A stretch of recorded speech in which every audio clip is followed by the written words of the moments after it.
Ouais.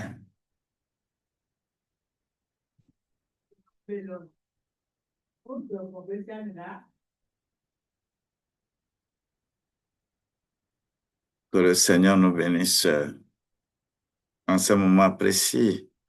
Que la grâce de Dieu, l'onction de Dieu, la puissance de Dieu dirige cette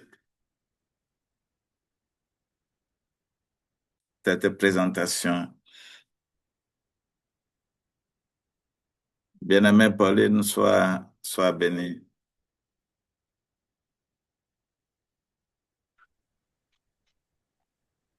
Oyirolo, Allô, bonjour. amanu bebelo, amatakokpolo, eventi, Amen, amen. bagwejilo. Il faut mieux. Yeah, akpe komiana do Yehowa. Voilà. Obé? Alors, soyez bénis, Normal, ouais. Normal. Ok. bien-aimés. Euh, Alors, amen. comme, oyirolo, oyira misia. Nous avons la Amen. grâce et on se retrouve. Je vais aller très, très, très rapidement, d'autant plus que c'est des trucs, les vidéos vont être aussi disponibles pour que j'envoie vidéo et l'audio. L'audio va être disponible, vidéo aussi va être disponible. Donc, rapidement, je vais partager l'écran pour la seconde partie de ce que nous avions laissé la fois dernière.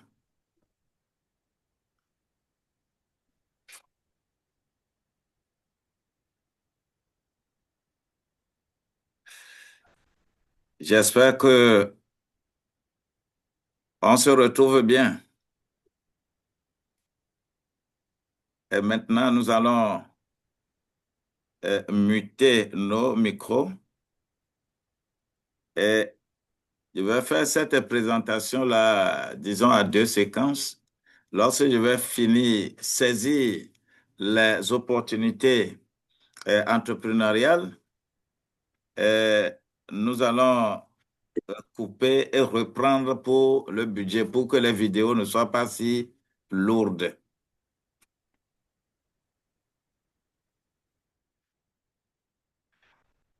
Nous avons, nous avions la fois dernière fait les 7 clés qui nous permettent d'ouvrir les portes, rentrer dans la création et le développement de l'entreprise familiale. Cette fois-ci, nous allons reprendre de façon très, très brève la deuxième partie, c'est-à-dire saisir les opportunités entrepreneuriales. Quand on arrive à saisir ces opportunités, il s'agit des actes de conviction et de réussite de l'entreprise familiale. Je pense que nous aurons à parler des pistes ici. Et ces pistes, là, en introduction, il s'agit de l'Afrique, notre Afrique, particulièrement l'Afrique francophone. Nous avons tellement de ressources, nous avons des opportunités inexploitées, mais j'ai mis 3 points de suspension parce que est-ce que nous sommes aptes? Est-ce que nous sommes formés? Est-ce que nous avons la capacité de voir ce qui est inexploité? Cela nous permet que vidéo, toi, ne volume là.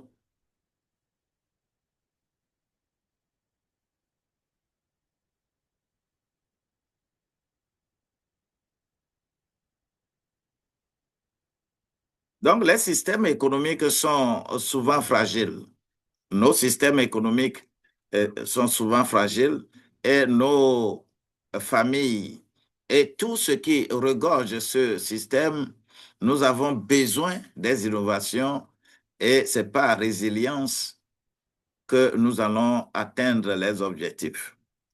Donc, ce livre, ce compartiment du livre nous permet quand même de croire à l'entreprise familiale.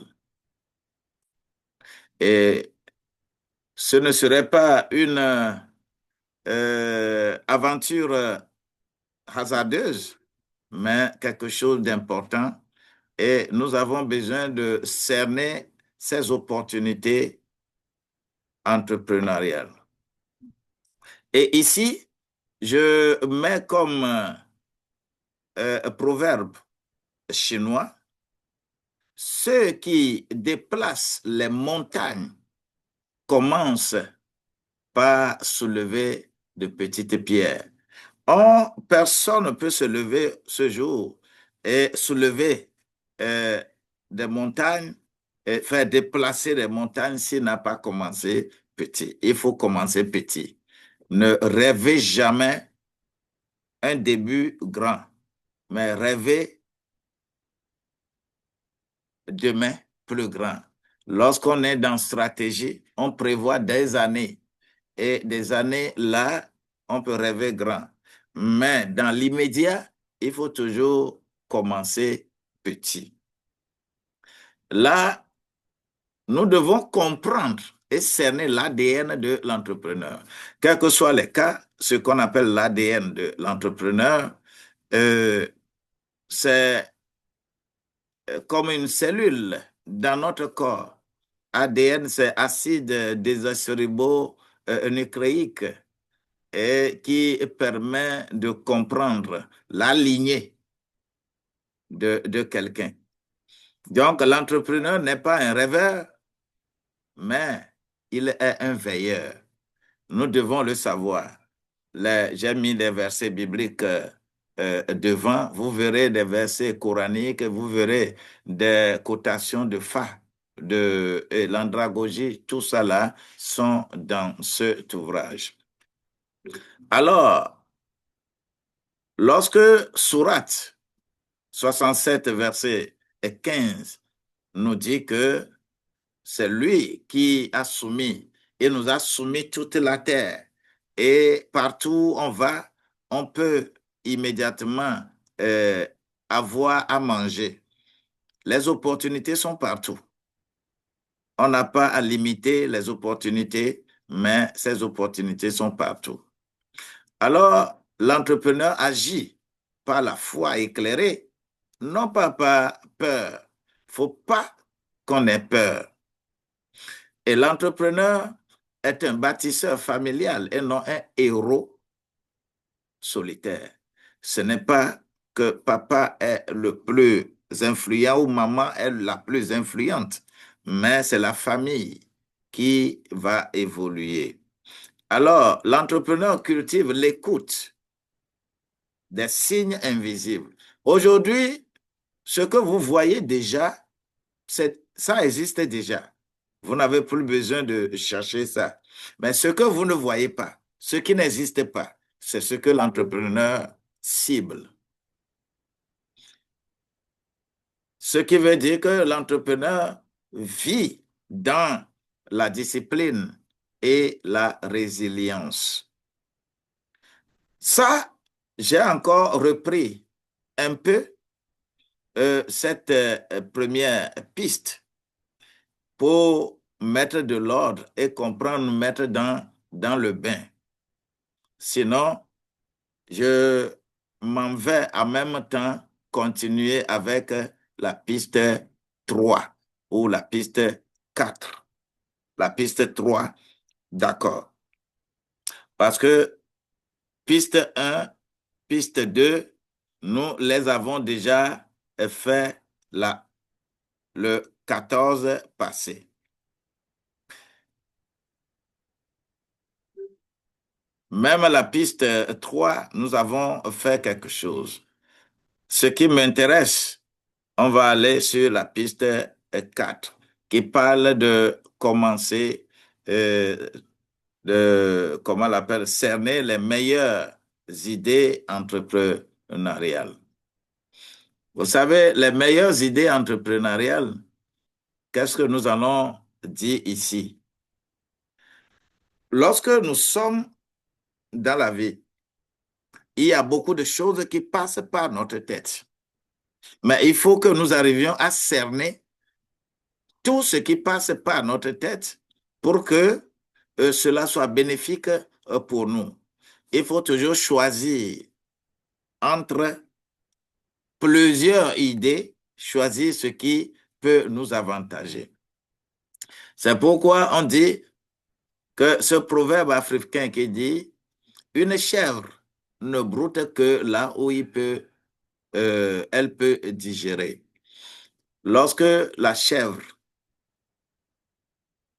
broute l'herbe, eh bien, elle broute l'herbe pour ruminer ça.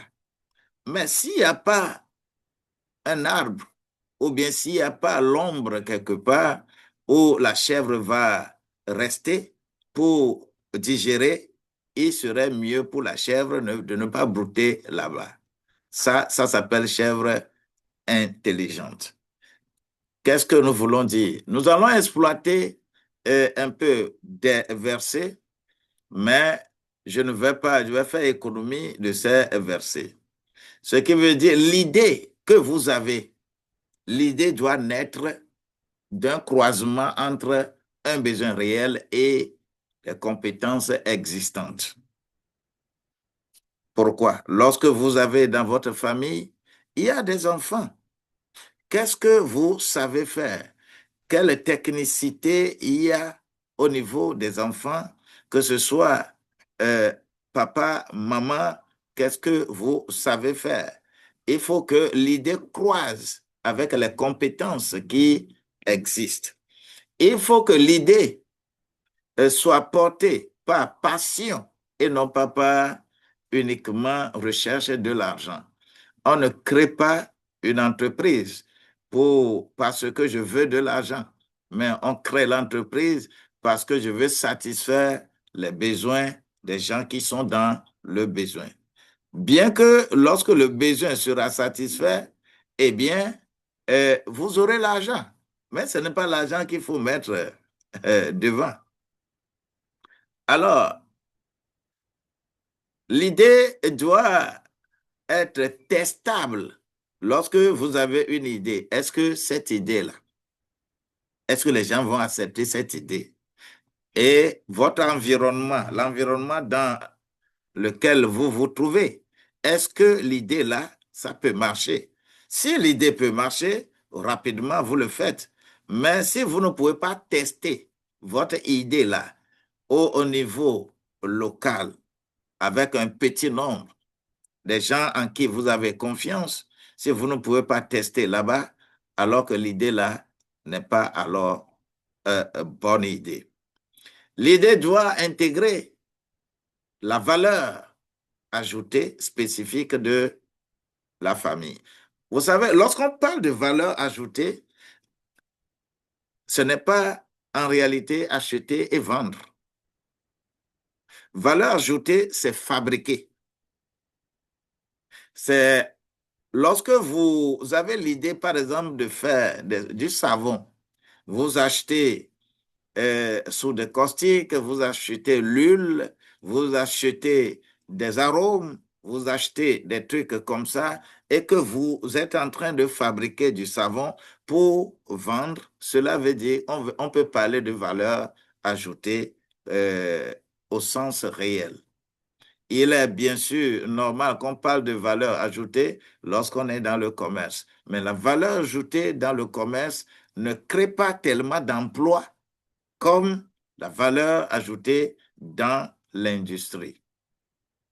Et il faut avoir l'idée de fabriquer quelque chose.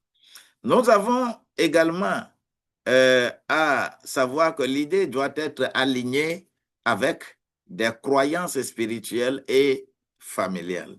Vous savez, lorsque vous entreprenez et ce que vous voulez faire est contre, c'est contre votre croyance, c'est difficile. Il n'est pas question ici de religion, mais en quoi je crois, c'est différent de religion. Je peux croire en quelque chose, mais que la religion va dire que non, on ne fait pas ça. Mais il faut croire plutôt en soi et non à la religion. Il faut comprendre ce qui est devant. Quel que soit le cas, tout ce que tu fais et que ta conscience ne te blâme pas, avance. Mais tout ce que tu fais, ta conscience ne te blâme pas, alors que ça crée des problèmes à d'autres, c'est que tu as une conscience morte. Les enfants de Dieu n'ont pas de conscience morte, mais de conscience éveillée. Nous avons à voir que l'idée doit être réalisable selon le capital humain, relationnel et financier actuel. Lorsque ce que vous avez, c'est ce que vous exploitez. Ne commencez pas à exploiter ce que vous n'avez pas. Et septième idée ici, il s'agit que l'idée doit avoir un potentiel de croissance à long terme. On ne crée pas entreprise pour satisfaire des besoins aujourd'hui. On crée entreprise pour satisfaire des besoins d'aujourd'hui et des besoins qui vont croître, pas des besoins qui vont s'arrêter demain. Ces besoins doivent exister. Par exemple, quand on prend une voiture, il y aura toujours besoin, des gens vont toujours utiliser voiture, les gens vont toujours utiliser le savon, les gens vont toujours utiliser les tissus, ainsi de suite. Il faut chercher à créer quelque chose qui ne va pas finir aujourd'hui, mais qui aura son aboutissement à long terme. Et nous avons maintenant la cinquième piste. En création d'entreprise, nous avons besoin de comprendre que l'opportunisme paye. Et il faut être prudent. Et nous avons dit ici que le crocodile traverse la rivière avec prudence. Malgré que le crocodile soit le maître de la rivière, mais le crocodile traverse la rivière avec prudence. Bien-aimé,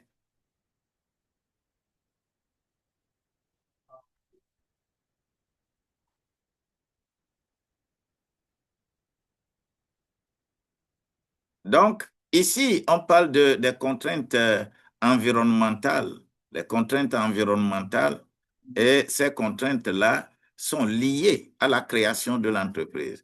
Vous savez, tout n'est pas comme ça dans l'air, mais ce que euh, la nature même offre des contraintes et des variables. Lorsque nous sommes dans ce contexte, on parle de contraintes environnementales lorsque il y a quelque chose que tu ne peux rien contre. Mais on parle de variables environnementales lorsque tu peux changer ces contraintes-là en opportunités. C'est pourquoi on fait souvent l'analyse SWOT, c'est-à-dire les opportunités, les menaces, les contraintes, ainsi de suite. Oh, donc ici, j'ai besoin de parler de l'environnement juridique, environnement administratif. Ici, c'est une sorte de labyrinthe, souvent décourageant. Dans nos pays africains, ne se lève pas pour être entrepreneur qui veut, mais il y a des contraintes administratives. Est-ce que c'est seulement l'Afrique? Lorsque j'étudie les procédures de la France, les procédures de la France et d'autres pays, il y a les contraintes en matière entrepreneuriale. Ce qui veut dire que l'accès est toujours difficile au financement. Ça, c'est chez nous en Afrique. Nous devons savoir ça.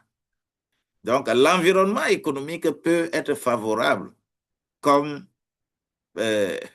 défavorable, mais l'environnement économique en Afrique est plus défavorable.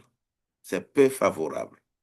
Quand on a en nous cette conscience, cela veut dire que nous pourrons effectivement entreprendre. Il y a le poids du système relationnel et clanique. Nous, en Afrique, on pense que lorsqu'on crée l'entreprise, il n'y a que la famille. Il n'y a que la famille. Et alors qu'on doit satisfaire les besoins de plusieurs, nous avons besoin de faire l'attention, accorder une attention particulière à un environnement familial et un environnement non familial. C'est ce que je faisais dans le live de ce matin.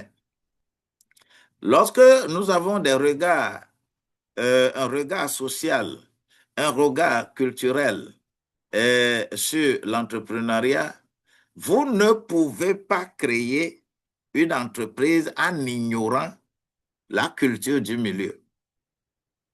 Vous ne pouvez pas. La culture du milieu, il faut que l'on puisse comprendre et cerner cette culture d'abord avant de parler, parce que vous voulez satisfaire les besoins des gens.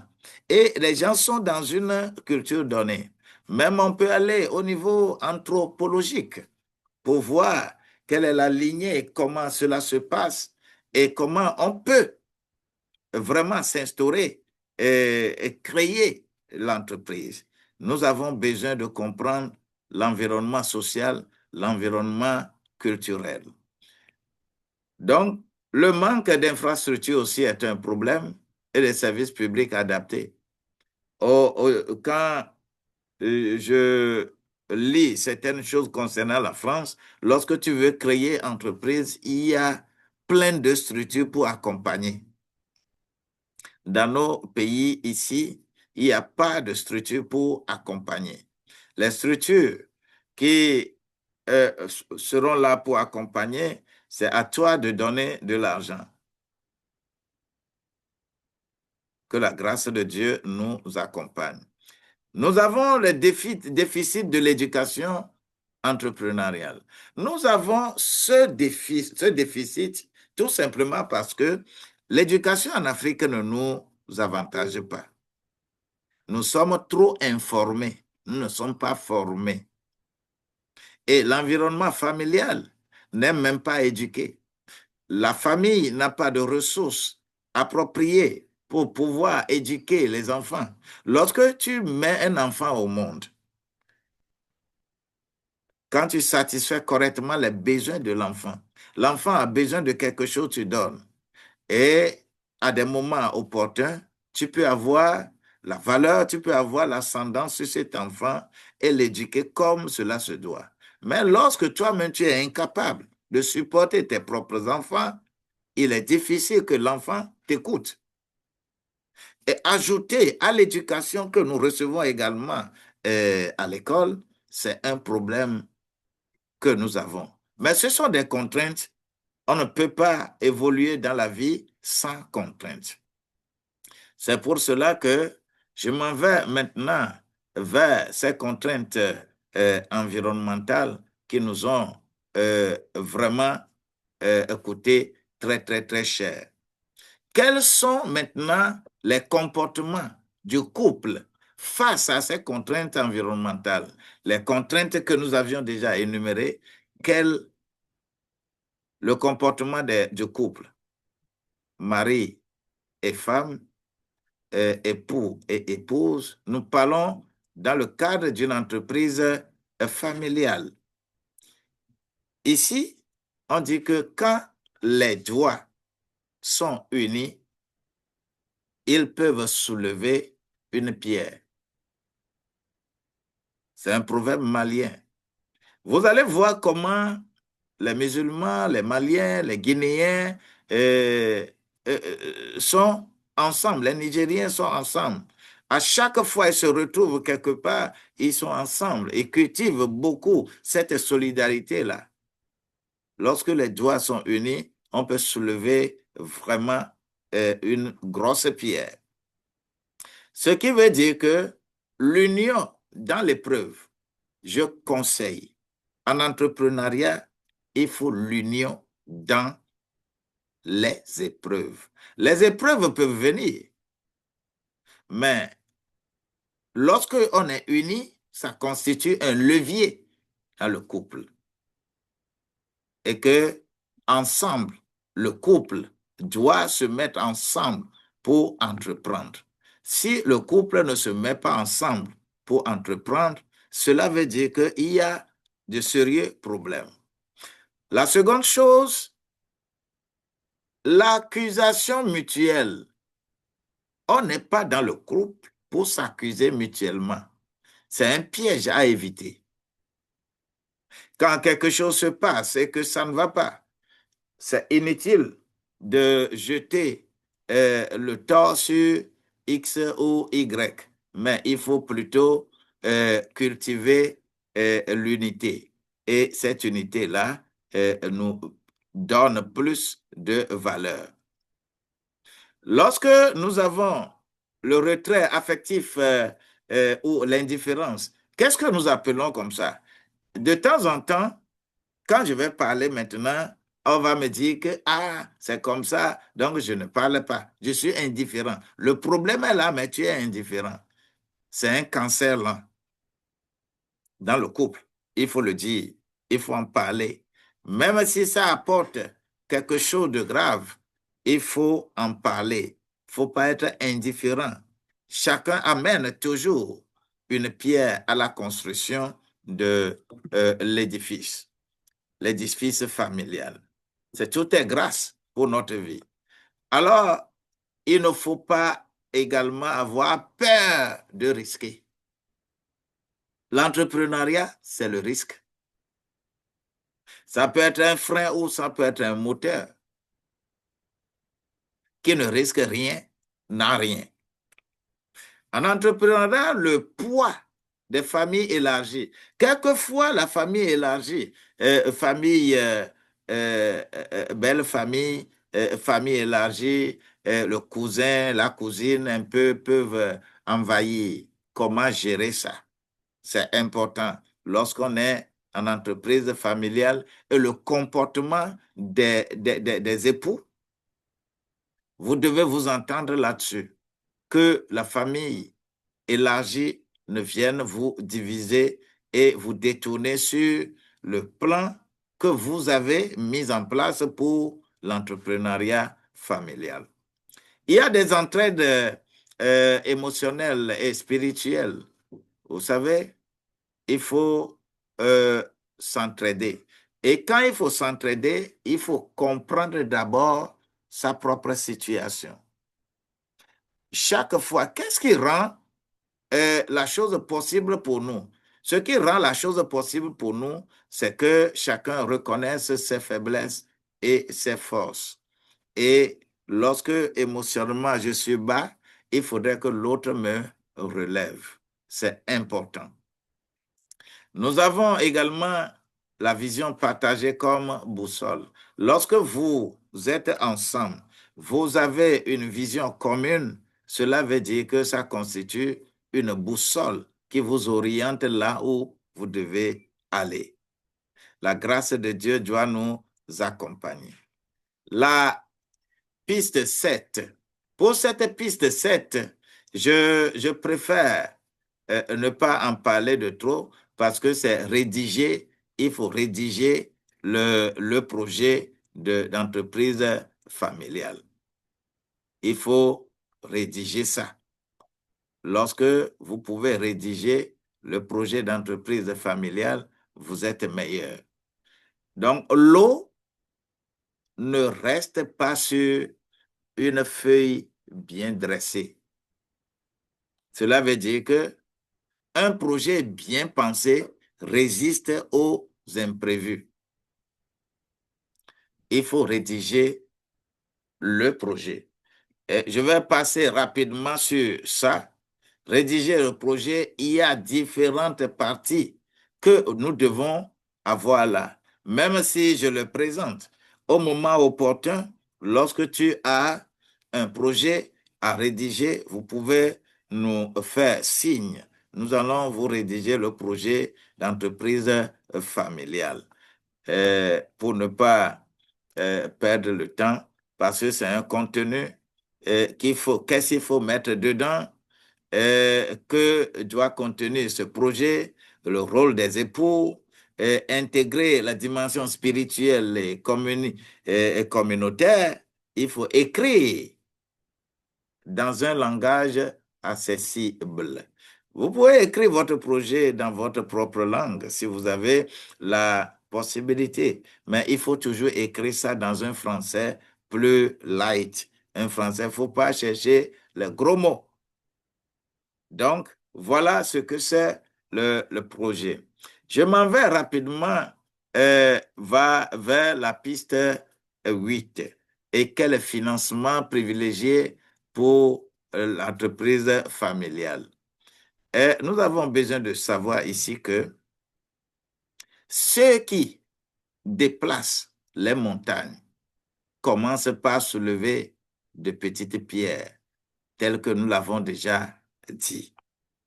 Cela veut dire que nous avons à commencer avec nos propres capacités. Il faut toujours financer avec ses propres ressources. Ça s'appelle l'autofinancement initial. Il faut éviter les dettes précoces et non maîtrisées. On ne commence pas une entreprise familiale en s'endettant. Non. N'allez pas prendre de l'argent de quelqu'un et que la personne va attendre que vous allez le rembourser. Quelle que soit la petitesse de ce que vous avez commencé avec. Le financement familial est élargi, c'est aussi possible. Lorsque nous pouvons adjoindre les tontines, les entraides, les levées communautaires, le crowdfunding, on peut en faire quelque chose de spécifique pour le financement élargi là. Qu'est-ce que c'est, tontine? Qu'est-ce que c'est les entraides? Qu'est-ce que sont les levées communautaires? Lorsque on peut poser cette problématique, eh bien, on pourra beaucoup plus en discuter. Mais c'est important. Et c'est là où vous allez avoir la lucidité de ce qu'on appelle l'économie sociale et solidaire. Les associations, les ONG, tout ce qu'il y a là, et euh, les fondations, euh, vous en avez beaucoup. Chaque compartiment de l'économie sociale et solidaire a besoin de notre attention. Donc, mobiliser les aides publiques est aussi possible. Lorsque l'entreprise rentre dans un secteur qui peut avantager l'État, l'État peut intervenir avec des concours financiers. Lorsque il faut faire appel à des partenaires éthiques. Des partenaires éthiques, vous savez, lorsqu'on évolue dans un domaine donné, et ce domaine-là est est d'utilité sociale. Vous avez embrassé un domaine où beaucoup de personnes peuvent bénéficier de cela. Cela veut dire que vous avez pris un domaine de l'État. C'est de la responsabilité de l'État. L'État peut également faire le partenariat avec les autres. Vous savez, les projets sociaux existent beaucoup. Vous pouvez avoir votre connexion dans un pays et que ces connexions-là, vous pouvez les fructifier chez vous. Ce sont des appels à des partenaires éthiques. Il y a également l'investissement de compétences comme levier de financement. Vous savez, souvent, nous avons, qu'est-ce qu'on appelle investissement de compétences? Vous voulez vous mettre ensemble. Et quand vous êtes ensemble, tel a l'argent. Mais toi, tu as la technicité.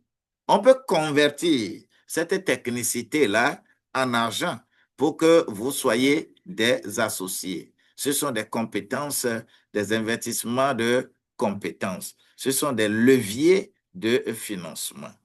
Lorsque nous pouvons prier pour les ressources divines, parce que tout vient d'abord de Dieu. Dieu d'abord. Et nous devons savoir que Dieu d'abord doit être dans notre bouche. Les ressources divines, la prière, respecter Dieu dans ce que tu es en train de faire. Cette 8e piste étant finie, nous avons fini la deuxième partie, c'est-à-dire saisir les opportunités entrepreneuriales. Je vais faire une petite pause et revenir avec le budget. Que la grâce de Dieu nous soit multipliée. J'arrête et je réallume par rapport au volume, au poids des vidéos. Je ne sais pas comment on coupe les vidéos. Donc, souffrons que nous puissions faire ça comme ça.